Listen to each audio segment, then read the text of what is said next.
Hello my dear friends. You're on the Daily Eagle channel, and in this video, we're going to discuss the most important events that took place during the previous 12 hours. We have a lot of very interesting updates, so let's start.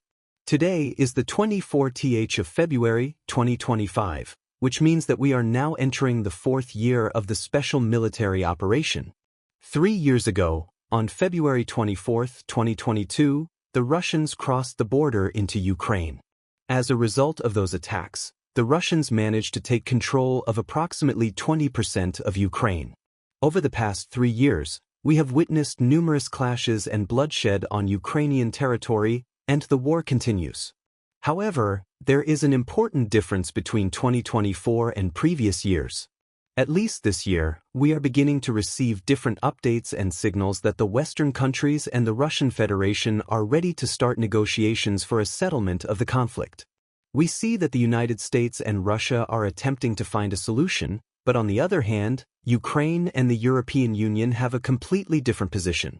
They continue demanding the restoration of Ukraine's sovereignty and territorial integrity through military means, using force against Russia.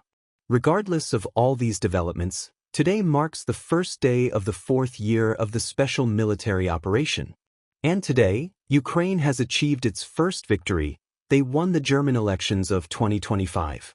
Of course, not the Ukrainians themselves and not Zelensky, but a party and a chancellor who will support Ukraine even more than the previous chancellor, Olaf Scholz. The Conservative Christian Democratic Union, CDU, bloc has won the early Bundestag elections. By the time you watch this video, we will most likely have received nearly 100% confirmation of the victory of the Christian Democratic Union, CDU, under the leadership of Friedrich Merz, the next chancellor. Furthermore, this chancellor is expected to be very aggressive, not just against Russia, but also in his rhetoric against the United States of America. The leader of the Christian Democratic Union, which is leading in the Bundestag elections, considers achieving independence from the United States a priority. He also stated that the U.S. is relatively indifferent to Ukraine's future. Additionally, a few days ago, he stated that Germany, France, and the United Kingdom should provide nuclear security guarantees to Ukraine. Over the past several months, he has also spoken about the need for Germany to supply Ukraine with Taurus missiles. We see that his victory and the victory of his party in Germany will most likely lead to another round of escalation in the Ukrainian conflict. Furthermore, according to the information we have, Olaf Scholz has admitted defeat in the elections, calling the results better for the Social Democrats. Reports indicate that Scholz's party only secured 3rd place in the German elections. Meanwhile, in the United States of America, Donald Trump has already congratulated the CDU's victory. "This is a great day for Germany," Trump said, congratulating the leading Christian Democratic Union Party on their success in the German elections. It appears that the Conservative Party in Germany has won a significant and long-awaited election. The German people are tired of the so-called common sense agenda that has prevailed for so many years, especially in areas such as energy and immigration. This is a great day for Germany. These are the words of the 47th President of the United States of America, Donald Trump. From this, we can see that Trump does not want to ruin relations with the next German chancellor, but conflicts between them are likely.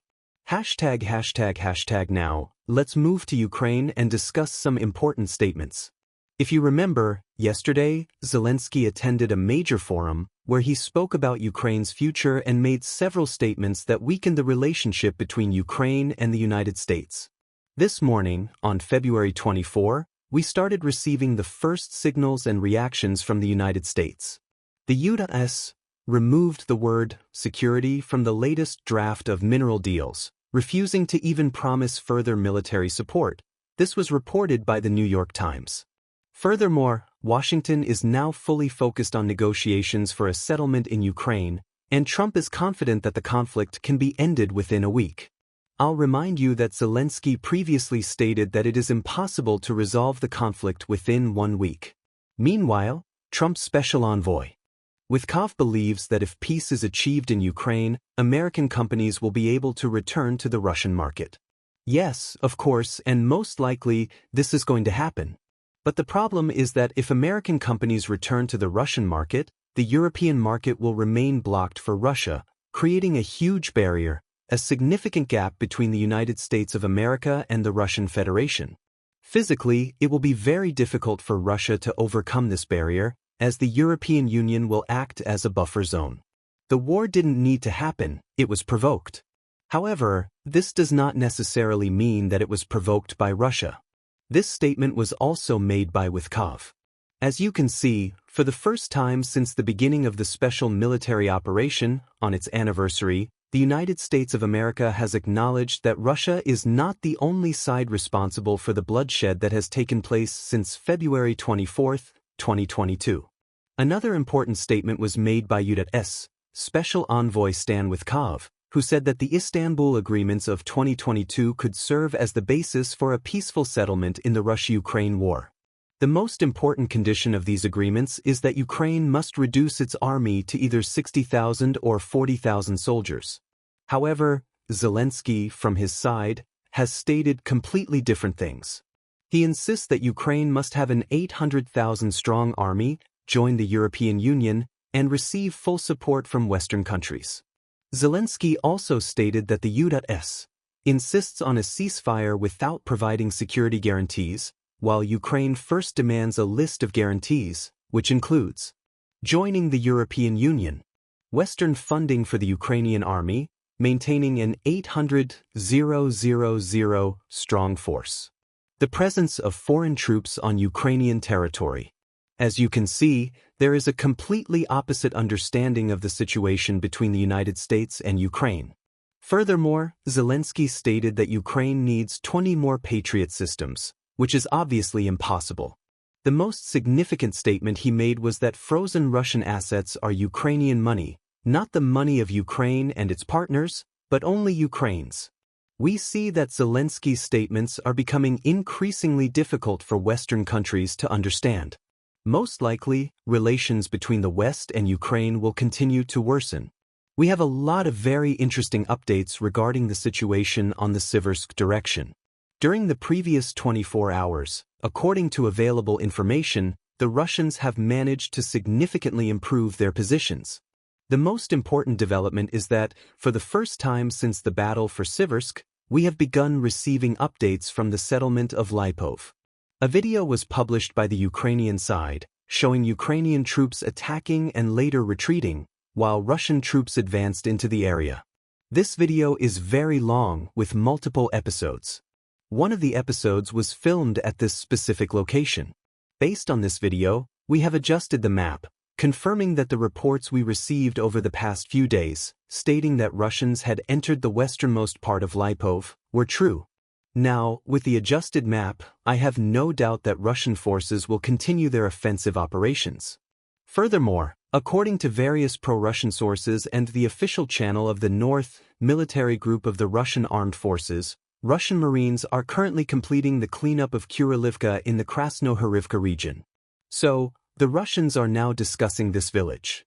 Currently, the distance between the possible forward positions of the Russian armed forces near Lipov and their positions near Kovalivka is already less than 40 km, specifically 13 kilometers and 470 meters ***.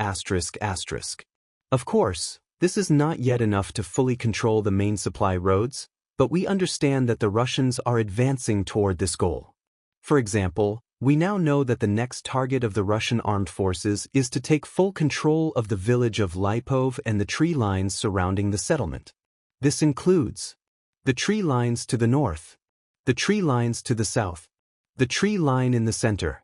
If the Russians manage to take control of this pocket, they will be able to shorten the distance between their positions in Lipov and Kurylivka to just 11 km, bringing them much closer to completing an encirclement. Furthermore, we understand that the Russians will continue advancing southward in an effort to establish full control over the settlement of Mylov and the forested areas around it. If the Russians are able to capture this position and reclaim this forest, then the distance between the southern and northern Russian positions will be less than 9 km, specifically around 8.8 km. If Russian forces continue improving their positions to this extent, It will lead to the complete encirclement of Ukrainian troops in the Siversk area. This will mark the beginning of the end for this Ukrainian stronghold. Most likely, by the time negotiations begin, Siversk will either be completely lost, or a large number of Ukrainian soldiers will be trapped in a cauldron. At that point, Ukrainian forces may have to request a prisoner exchange, possibly offering territory in return for the release of trapped Ukrainian troops. Indeed, Zelensky might agree to exchange the Siversk direction, not to reclaim land, but rather to rescue 10,000 to 20,000 Ukrainian soldiers who could be encircled in this region. So, we see that the situation for Ukrainian forces is becoming increasingly difficult. The Russians destroyed another bridge in the Siversk agglomeration. In this video, we see a missile strike on a bridge that was part of the main supply route used by Ukrainian forces to support their offensive operations at the beginning of February. Furthermore, according to available information, the Russians destroyed another bridge in the Siversk agglomeration.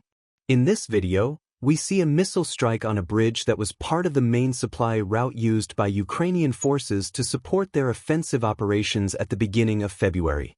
Logistics are about to be completely cut off. Now, let's move further and discuss the situation in another direction. Today, Russian sources published a video showing an attack on Ukrainian gas storage facilities. In this video, we see the aftermath of Russian missile strikes. This area was responsible for producing up to 40% of Ukraine's gas supply. As you can see, as a result of several attacks, this industrial complex was completely destroyed. This is one of the biggest Ukrainian gas production centers. Now, let's move further and discuss the situation along the line of combat contact. Of course, the most important updates continue to come from the Bilohorivka direction. Today, we received additional confirmation that the settlement was completely captured. The Ukrainians have confirmed this information. I remind you that several days ago, the Commander-in-Chief of the General Staff of the Armed Forces of the Russian Federation, Gerasimov, visited the area of responsibility of the southern group of forces. Therefore, we expect that Bilohorivka will become a key focal point in the ongoing conflict. It is difficult to determine exactly where the Ukrainians will be able to slow down the Russian advance. Most likely, they will attempt to hold the outskirts of Chasiv Yar, but that is an entirely different scenario. Now, moving further, there have been some changes on the ground near the city of Chasiv Yar. Today, the Russians published a very interesting video showing the SS Anarchy unit of the Russian armed forces attacking Ukrainian positions. Many bikers were seen moving along the main road between the cities of Ivanivsk, Bakhmut, and Kostiantynivka. The Ukrainians responded with artillery and cluster munitions, but it seemed that nothing could stop the Russians, and they managed to improve their positions significantly. One particular segment of the video was geolocated precisely at this point, and following this, the Russians continued advancing. It is very likely that the Russians managed to push forward even further, capturing several positions and strongholds between the settlement of Stupki and the microdistrict of Chasiv Yar in the area of Zanivka. Based on this geolocation, we have adjusted the map, but something suggests that the Russians may have advanced even more. Now, let's discuss the situation in Kostiantynivka. Today, we continue receiving updates about Russian missile strikes. In a recently published video, we see the aftermath of an Iskander missile attack. As a result of this strike, one of Ukraine's temporary deployment points was completely destroyed. At this time, we do not have precise casualty figures for the Ukrainian side. As for the Terny direction, according to various pro-Russian sources, the Russians have improved their positions in the central part of Shiroka Dolina and Novoselivsk. They continue to advance toward the Kurakivka water reservoir. Currently, the distance between the reservoir and the nearest Russian positions is already less than 4 to 5 kilometers, and the Russians are likely aiming to close this gap completely. Regarding the Pisky direction, no significant updates have been received over the past 24 hours. The most notable video comes from the border region between Dnipropetrovsk and Zaporizhia oblasts. The footage shows Ukrainian forces continuing to build fortifications. However, this process is still in its early stages, highlighting that Ukraine has not yet fully recognized the importance of constructing defensive positions long before enemy forces approach. Instead, they are attempting to fortify positions at the last moment, which is unlikely to be effective. Now, let's discuss the situation in the Volodar direction. From this area, we have received several important updates.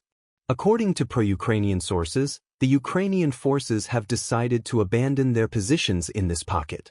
We discussed this situation yesterday, and I mentioned that the night between February 23rd and 24th would be crucial for the Ukrainian forces. Had they not withdrawn, they would have risked encirclement. It appears that the Ukrainians recognized the critical nature of their situation and retreated toward the settlement of Bohoyavlenka. As a result, the Russians have significantly improved their positions, and as of now, there are no signs that Ukraine will be able to stabilize the situation. The Russians continue reporting offensive operations, and they are already on the outskirts of the settlements of Prikostivka and Bohoyavlenka. This is a significant development. So far, the Russians have been advancing across open fields. However, once they secure positions within settlements, they will gain strategic advantages by utilizing buildings, basements, and other fortifications. This will allow them to strengthen their positions significantly. Based on this, it is expected that Russian forces will intensify their offensive operations in this sector. The situation for Ukrainian forces is deteriorating, and the worst is yet to come. Furthermore, according to available information, the Russians destroyed another bridge in the Volodar agglomeration. A video shows a missile strike targeting a key supply route that Ukrainian forces had been using to support their troops during their February offensive. Ukrainian logistics in the region are on the verge of collapse. Thank you for watching. Please subscribe to my channel, like the video, and have a good day. Goodbye.